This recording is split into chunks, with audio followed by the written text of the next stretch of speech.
Dita dari Prodi Manajemen Fakultas Ekonomi dengan beranggotakan saya Elis, Saya Santi. saya Dina, saya Gia. Kami di sini akan mewawancari owner dari Saladio. Nama saya Riga Anissa, aslinya ya Majalengka. Usia 26 tahun. Apalagi udah. Terus ini sejarah berdirinya ini. Sejarah berdirinya tuh Desember 2018. Udah lama, lumayan. Berapa tahun berarti ya? 3 tahun setengah ya? Mau 4 tahun. Terus sejak kapan teh menekuni usaha ini? Sejak 2018 itu kan teteh tuh baru lulus kuliah ceritanya. Ini cerita aja ya biar banyak ya sejarahnya gitu ya. Jadi dulu tuh lulus kuliah, biasa kalau kita berbekal ijazah tuh pasti mikir kerjaan gak sih gitu ya. Terus waktu itu karena lagi nungguin ijazahnya karena teteh yudisium akhir, jadi ijazahnya masih nunggu 1 bulan setelah wisuda gitu. Kan biasanya yang yudisium 1-2 mah udah ada tuh ijazah. Kalau teteh tuh karena ikutnya yudisium terakhir mendekati wisuda, jadi ijazah teteh tuh masih belum keluar waktu itu.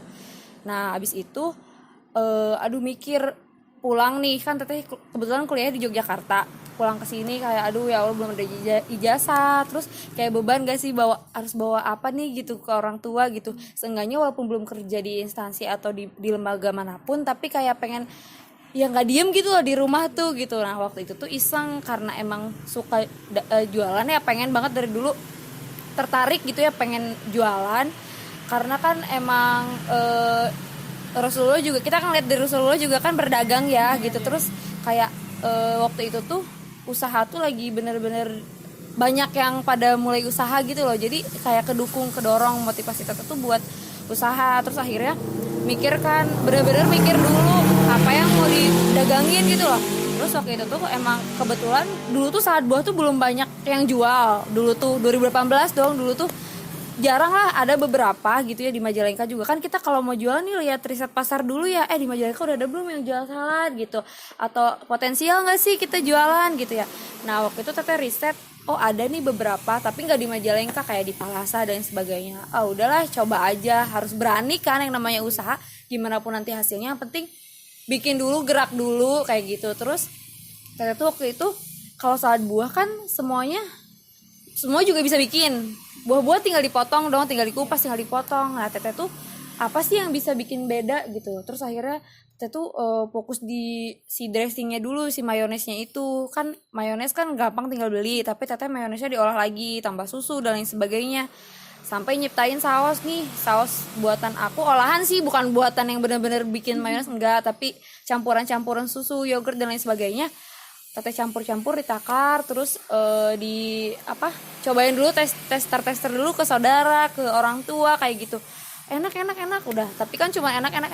Aduh pede nggak ya gitu ya ini dijual, soalnya makanan beda kalau sama produk gini, itu kan selera ya, sama aja sih makanan juga selera, cuman makanan mah kan rasa ya, jadi nggak bisa cuma dilihat dari mata gitu. Kalau baju suka gitu bentuknya baju, tapi kan nggak dirasain kayak ke mulut makanan gitu loh. Terus jadi akhirnya pas ketika udah cobain aja, didukung gitu ya sama sahabat lain, cobain aja gitu, kali aja cocok sama lidah Majalengka kayak gitu kan. Teteh kan yang jualnya di Majalengka gitu ya, nyobain dah tuh. Awalnya target pasar anak-anak sekolah gitu, SMA dan sebagainya. Terus akhirnya cocok sampai sekarang gitu lah. Pokoknya itu cuman sedikit lah sejarah teteh awalnya gitu, kenapa jual salad gitu.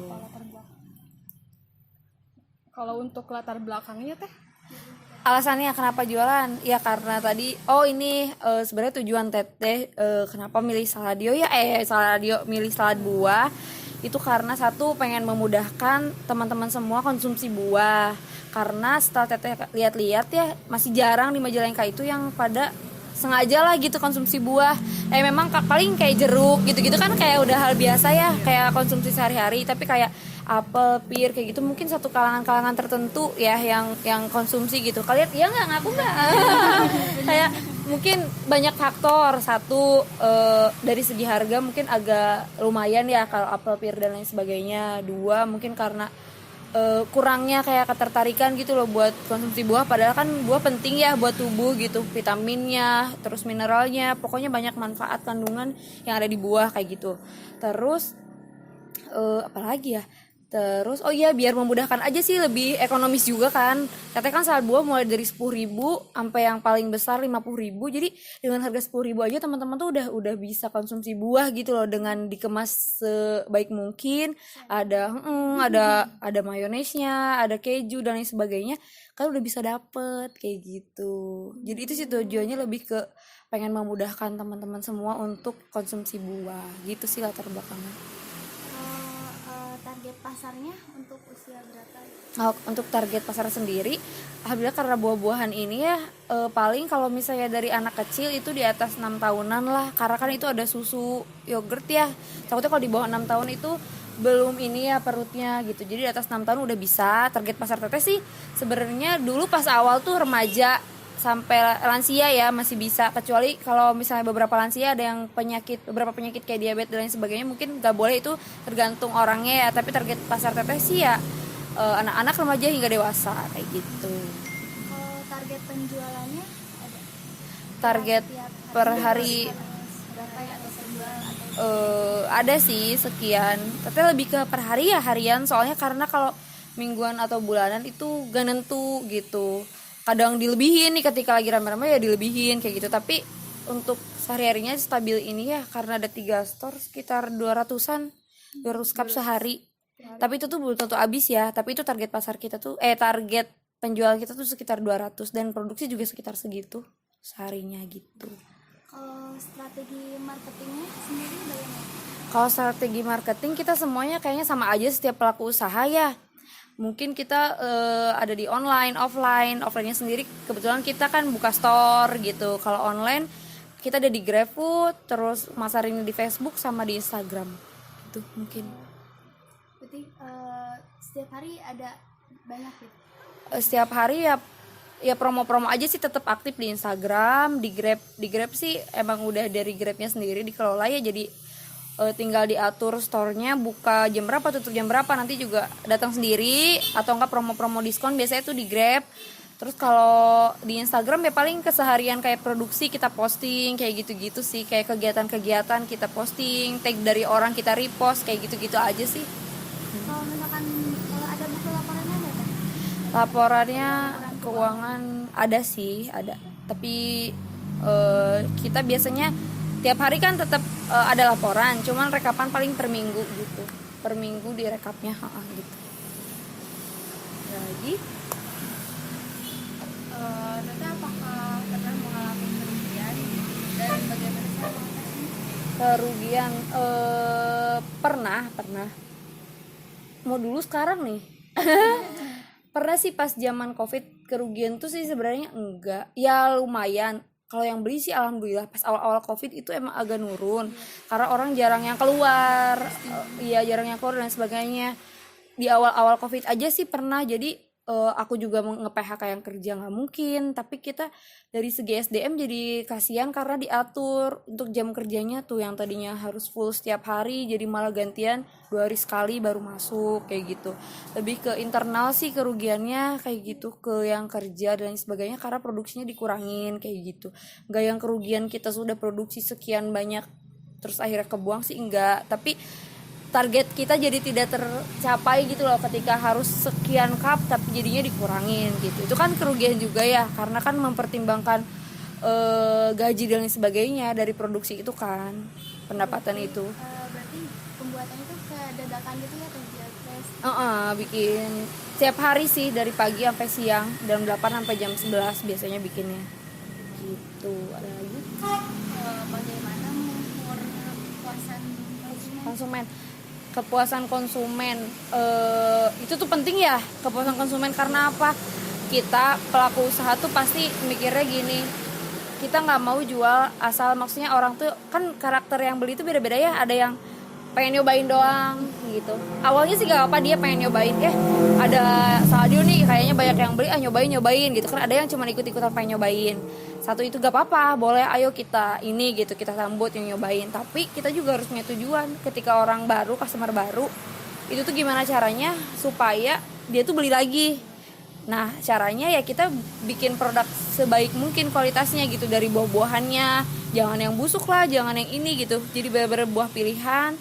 Sama kalau misalnya ada produk yang kan kalau aku ada masa kadaluarsanya ya, maksudnya masa yang tidak layak untuk dijual itu sekitar 3 harian.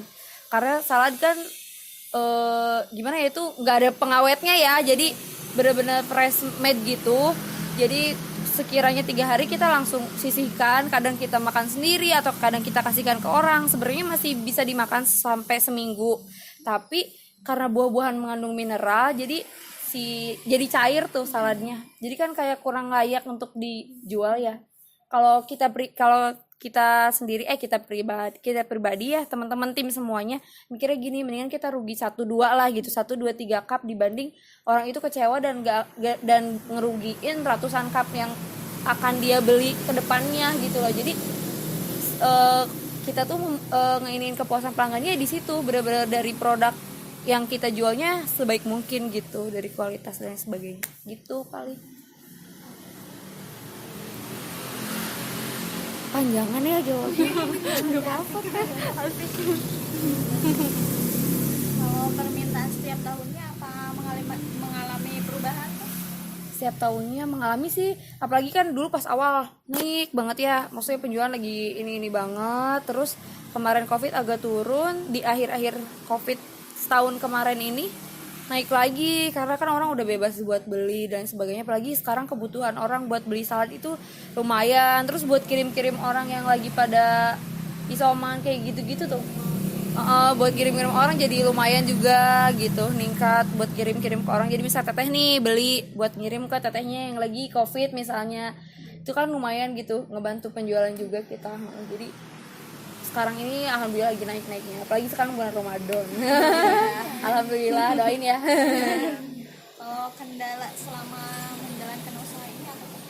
Kendalanya sih lebih di SDM ya, agak kurang, tapi selebihnya sih alhamdulillah aman. Sama yang delivery, karena yang beli itu kadang jauh-jauh, kita masih memenuhi, maksudnya menyanggupi ketika deliverynya sekitar Majalengka kayak gitu. Tapi udah ke Sukahaji, terus ke daerah ya ke Dipaten, Panyingkiran sana tuh jauh gitu loh. Jadi kendalanya di itu, sedangkan yang beli kan kadang suka ya kita harus melayani sebaik mungkin gitu loh. Nah kita tuh kasihannya ketika jauh itu diongkir gitu loh, jadi kadang lebih mahal ongkir dibanding beli saladnya gitu. Kasihan, kadang setengahnya gitu, beli salad 30 ongkirnya 15, jadi kan double gitu ya.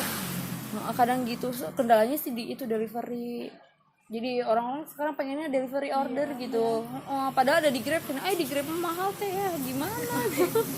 Itu sih paling kendalanya itu aja. Kalau proses produksinya gimana tuh? Proses produksinya maksudnya detailnya apa gimana? Ya singkatnya aja mungkin, singkatnya aja. Singkatnya aja, proses produksi ya paling kita kan di buah-buahan ya.